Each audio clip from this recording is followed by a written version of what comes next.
जन फ्रेंड्स, आज मैं इस वीडियो में एक फॉर्मूला लेकर आया हूं और उस फॉर्मूला का नाम है H2R2PTH। H2R2PTH, ये क्या है H2R2PTH? इसे तो मैं डेफ में आपको समझाऊंगा, बट सबसे पहले ये समझ लेते हैं कि ये H2R2PTH का फॉर्मूला किन के लिए उपयोगी है। ये फॉर्मूला हर एक उस गवर्नमेंट एग्जाम के एस्पिरेंट के लिए उपयोगी है जो कि तैयारी प्रारंभ करके सिलेक्शन लेना चाहते हैं।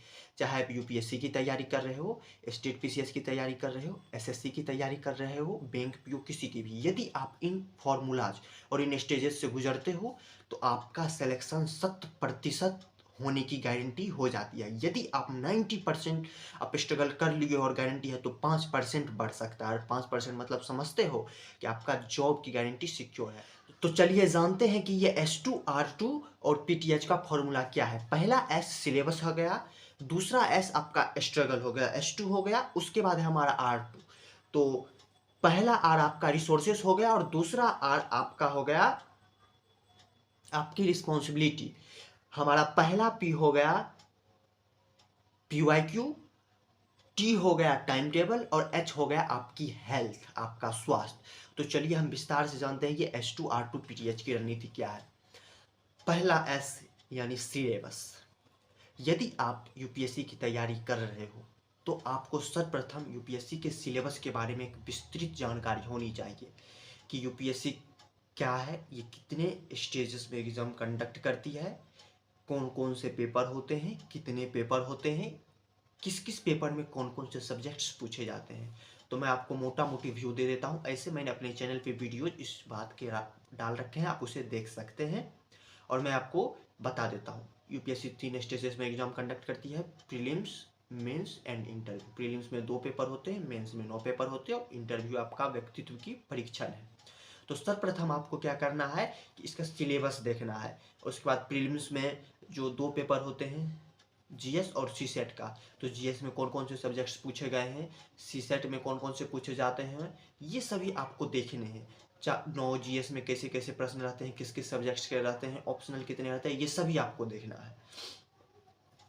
तो मैंने अपने चैनल पे वीडियो डाल रखा है, मैं उसका लिंक इसके डिस्क्रिप्शन में दे दूंगा, आप इस वीडियो को देख सकते हैं। मैं ज़्यादा वीडियो लंबा नहीं करना चाहता हूँ, इसलिए मैं इसमें नहीं बता रहा हूँ। हमारा फिर S2 था, पहला तो सिलेबस हो गया। दूसरा हमारा S जो है वो है स्ट्रगल, प्रतिस्पर्धा। आपने सिलेबस देख लिया, आप समझ गए क्या है, कैसे है, क्यों है, कब है। अब आपकी जो स्ट्रगल है, आप इस यूपीएससी की प्रतिस्पर्धा में कितने दिन, कितने वर्ष या कितने महीने दे सकते हैं। जैसा कि बहुत सारे स्टूडेंट एस्पेरेंट की अलग अलग स्ट्रगल लाइफ होती है, अलग अलग उनके जीवन का उम्र होता है, अलग अलग समय होता है। जैसे कोई 30 वर्ष की उम्र में विचारता है, वो जनरल कैटेगरी से बिलोंग करता है, तो उसके पास मात्र 2 वर्ष है। तो आप सोचिए कि क्या मैं 2 वर्ष में तैयारी को कंप्लीट कर पाऊंगा। यदि कर पाते हैं तो दे। बहुत सारे एस्पिरेंट सोचते हैं कि मुझसे क्लियर 2 वर्ष में हो जाएगा, 1 वर्ष में हो जाएगा, या फिर आप कितना टाइम इस एग्जाम को दे सकते हो जिससे आपके फाइनेंशियल एंड एजुकेशनल बैकग्राउंड पे कोई असर ना पड़े। जैसे कि बहुत सारे एस्पिरेंट जो कि फाइनेंशियल कंडीशन जिनकी अच्छी नहीं होती है, तो वो मतलब उतना एफर्ट नहीं कर पाते हैं, तो उन्हें पहले फाइनेंशियल कंडीशन ठीक करना चाहिए और उसके बाद इस तैयारी में आना चाहिए। या फिर यदि आप दृढ़ इच्छुक हैं, नहीं करना है तो करना है, तो एब्सोल्युटली आप करें, आपको कोई नहीं रोकने वाला है, आपका सिलेक्शन होगा। बट एक जो है ये हमारा स्ट्रगल कि आप इस प्रतिस्पर्धा में कितने दिन तक बने रह सकते हैं। 6 महीने, साल भर। 6 महीने तो भाई कुछ नहीं होगा, कम से कम 2 साल चाहिए। अधिक से अधिक आप जितना स्ट्रगल करो, सब चाहता है कम दिन में हो जाए, लेकिन 2 साल तो लगेंगे। 2 साल 3 साल से आप कितने दिन इस प्रिपरेशन को दे सकते हैं। S2 क्लियर हो गया। अब हमारा आता है R2 की बात। तो पहला R है रिसोर्सेस। अपने सिलेबस जान लिया, मान लेते हैं कि आप एवरेज 3 साल यदि इस प्रिपरेशन में देते हो तो आपको कोई लाभ हानि नहीं होने वाली है, आप आसानी से दे सकते हो। उसके बाद आते हैं हम R रिसोर्सेस। रिसोर्सेस में आपको ये देखना है कि आप कौन कौन से बुक्स फॉलो करोगे, किन किन टीचरों से पढ़ोगे, कौन से बैच ज्वाइन करोगे। आपको नोट का बवंडर नहीं जमा करना है, आपको बुक्स नहीं जमा करने हैं। आपको मतलब वो एक कहावत है कि 100 किताब को एक बार पढ़ने से अच्छा है एक किताब को 100 बार पढ़े। यदि आप 100 किताब को एक बार पढ़ते हो तो कुछ नहीं होने वाला। यदि एक किताब को 100 बार पढ़ते हो तो आपको 100% याद होगा, इसकी गारंटी मैं लेता हूँ। तो आप इस बात का ध्यान रखें कि ज़्यादा बुक जमा ना करें, एक लिमिट रिसोर्सेज में तैयारी करें। मैंने इस पर भी वीडियो बनाया है कि कौन से सब्जेक्ट्स के लिए कौन लिमिट रिसोर्सेज है, मैं इसका भी लिंक डिस्क्रिप्शन में दूंगा, आप उस वीडियोज को भी जाके देख सकते हैं। समझ गए, हमारा आर हो गया रिसोर्सेज। उसके बाद एक और आर है, वो आपकी रिस्पॉन्सिबिलिटी है। यदि आपने डिसाइड कर लिया, सिलेबस देख लिया, आप कितने साल का समय दे सकते हैं वो भी देख लिए, आप उसके बाद इसका रिसोर्सेज संसाधनों का भी चयन कर लिए, बुक्स, उसके बाद आपको क्या करना है कि आपको उत्तरदायित्वपूर्ण से तैयारी करनी है। बहुत सारे एस्पिरेंट क्या होते हैं, पहले मैं भी ऐसा ही था, अब धीरे धीरे खुद में परिवर्तन ला रहा हूँ। वो करते क्या है कि वो सोचते हैं कि मैं टाइम टेबल बना लेते हैं, ऐसा ऐसा ऐसा 8-10 घंटे पढ़ूंगा, बट जब वो पढ़ने बैठते हैं तो एक्चुअल में 8-10 घंटे क्या 2-3 घंटे भी नहीं पढ़ पाते हैं। और बहाना क्या मारते हैं, आज सर में दर्द कर रहा था, पेट दर्द कर रहा था, बैंक का काम था, मार्केट जाना था, अरे रिश्तेदार में शादी थी, दोस्त बुला रहे थे, एग्ज़ाम था, ये था वो था, कोई भी बहाना नहीं चलेगा। आपने सपना देखा है, आपने सिलेबस देखा है, आपने रिसोर्सेज ढूंढे हैं, आपकी रिस्पॉन्सिबिलिटी बनती है कि यदि आप 100% एफर्ट के साथ इस प्रिपरेशन की में अपना जान झोंक सकते हो तो ही तैयारी करें। और एक ये तो हो ही गई रिस्पॉन्सिबिलिटी आपकी, क्या उत्तरदायित्वपूर्ण, हाँ भाई करना है तो करना है, पर डे 8 घंटा पढ़ना है तो पढ़ना है, चाहे दिन पढ़ूं रात पढ़ूं, पढ़ना है। इस उद्देश्य से आपको तैयारी करनी है। तो चलिए अब बात करते हैं पीटीएच के बारे में। आपने S2 और R2 जान लिया है, पहला एस सिलेबस हो गया, दूसरा एस स्ट्रगल हो गया, पहला आर रिसोर्सेस हो गया और दूसरा आर आपकी रिस्पॉन्सिबिलिटी हो गई। अब हम जानेंगे पीटीएच। तो सर्वप्रथम पी की बात करते हैं। पी का मतलब PYQ, प्रीवियस ईयर क्वेश्चंस होते हैं। आप जब भी जो भी टॉपिक्स पढ़े, जिनसे भी पढ़े, जब भी पढ़े, स्पेशली आप PYQ जरूर देखें, क्योंकि यदि आप किसी भी सब्जेक्ट्स का अध्ययन करते हो, मैंने एग्जाम्पल के लिए मान लेते हैं हिस्ट्री को ले लेता हूँ, आपने एंशियंट हिस्ट्री पढ़ा अशोक के बारे में, आप सारा चीज़ डेप्थ में पढ़ते चले गए, आपके शिक्षकों ने जैसा पढ़ाया, आपने बुक से अध्ययन किया, नोट्स देखे, आपको लगेगा कि आप चीज़ें रिकॉल कर रहे हो फिर भी भूलते जा रहे हो। ये मेनली दिक्कत होता है। तो स्टूडेंट सोचते हैं उस टाइम क्या करें, तो हमें शुरू से ही आप जो भी टॉपिक पढ़े हो उसके प्रीवियस ईयर क्वेश्चन, यानी यूपीएससी ने पिछले वर्ष क्या प्रश्न पूछे हैं उसको देखें।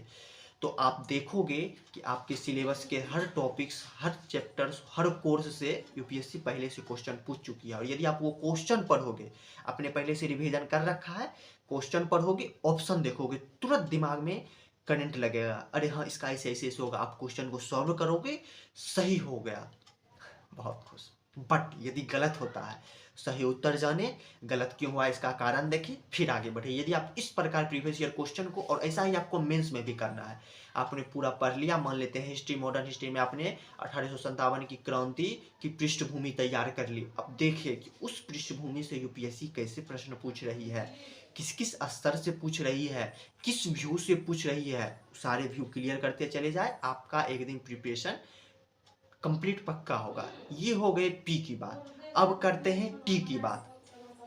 आपने इतने सारे तो कर लिए, एक बहुत सारे एस्पिरेंट में कॉमन समस्या आती है टाइम टेबल को लेके, कि वो इनकी टी की यानी टाइम टेबल की समस्या हमेशा से रही है। तो टाइम टेबल में क्या करना है, आपको टाइम टेबल में कुछ भी विशेष नहीं करना है।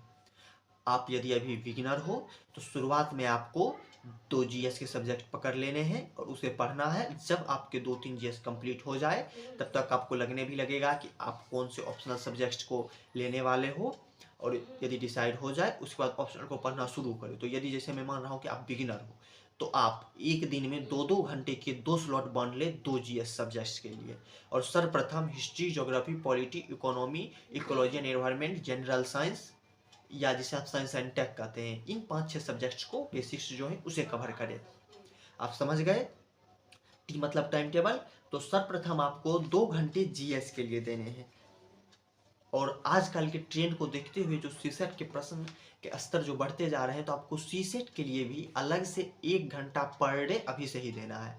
क्योंकि मान लेते हैं आप जीएस में 160-170 स्कोर कर रहे हो, सीसेट में आप 66 नंबर भी नहीं ला पा रहे हो, क्या फायदा उस तैयारी का। जहाँ मैं यूपीएससी की तैयारी में 8-8 9-9 घंटे दे रहा हूँ, यदि सीसेट के लिए 1 घंटा देने से हमारा सिलेक्शन हो जाता है तो क्यों ना सीसेट को 1 घंटा दूँ। तो आप सीसेट के लिए अभी से ही पर डे 1 घंटा देना शुरू कर दें। उसके बाद 2 घंटे के 2 स्लॉट, तो 4 घंटे जीएस के लिए, 1 घंटा सीसेट के लिए। उसके बाद 1 घंटा करेंट अफेयर। करेंट अफेयर में आप न्यूज़पेपर पढ़ सकते हो, एडिटोरियल देख सकते हो, मंथली मैगजीन, जो भी आपको अच्छे लगे। बट आप, मैंने वीडियो बनाया उसे देख सकते हो, उसका भी लिंक डिस्क्रिप्शन में होगा तो दे दूंगा। उसके बाद हो गया रिवीजन और प्रीवियस ईयर क्वेश्चन। जब भी आप जो पढ़े हो दिन में उसे रिवीजन करने के लिए और साथ में रिवीजन के दौरान भी पीआईक्यू प्रीवियस ईयर क्वेश्चन देखने के लिए 2 घंटे दे। टोटल आपके हो गए दो 4 घंटे जीएस के, 1 घंटे सीसीएट के, 1 घंटे करंट अफेयर के, 4 2 6 घंटे, 2 घंटा रिवीजन को दे दिया, 4 2 6 घंटे। उसके बाद आपको क्या, सॉरी 4 2 6 2 8 घंटे आपके हो गए, क्योंकि 4 घंटे जीएस के, 1 घंटे सीसेट के, 1 घंटे करंट अफेयर के, 6 घंटे, फिर 2 घंटे रिवीजन और पीवाईक्यू के। उसके बाद आता है, आप जब कोई भी ऑनलाइन या ऑफलाइन पढ़ोगे तो आपको नोट्स की भी ज़रूरत पड़ेगी। तो उस नोट्स मेकिंग के लिए आप जितना समय दे सकते हो, आपकी 8 घंटे की स्टडी हो चुकी है, 1 घंटे 1.5 घंटे 2 घंटे जितने भी आपका नोट्स बनता है नोट्स बना ले। ये हो गई टी टाइम टेबल की बात। उसके बाद H, end of and, H मतलब हेल्थ, स्वास्थ्य। आप यदि तैयारी कर रहे हो, यदि आप ही स्वस्थ नहीं रहोगे तो फिर तैयारी कैसे करोगे। इसलिए कभी भी स्वास्थ्य के साथ कोई भी समझौता ना करें, समय से खाना खाए, पानी पिए, और यदि आपको कोई भी समस्या आती है तो उसे नज़रअंदाज ना करें, उसका तुरंत निवारण करें, क्योंकि स्वास्थ्य ही धन है, स्वास्थ्य ही सब कुछ है। आशा करता हूँ आपको वीडियो समझ में आएगी और ये H2R2 PTH का फॉर्मूला भी समझ में आया होगा। जय हिंद, मिलते हैं फिर किसी मज़ेदार वीडियो में। Okay, tata, bye bye.